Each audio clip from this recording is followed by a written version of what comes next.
May Mendoza update. Yan, trending ngayon si May sa Twitter.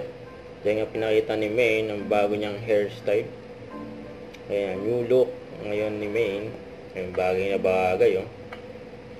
Mukhang ayaw na ni May magpahaba ng buho, oh. Gusto niya short. Ayan, yun, oh. Pero bagay pa rin, syempre. Ayan, post ni May sa kanyang TikTok account.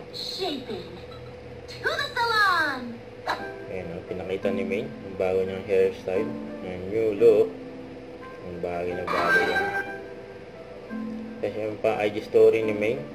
Gumawa si May ng main content and broadcast channel sa kanyang Instagram para sa mga fans niya.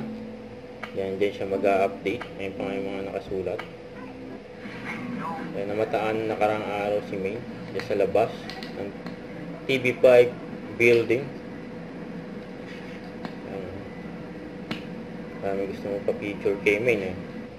Huwag kalimutan mag-subscribe, click ang notification bell for more update. Ito po ang Nature the Action Vlog. Bye guys, thank you for watching.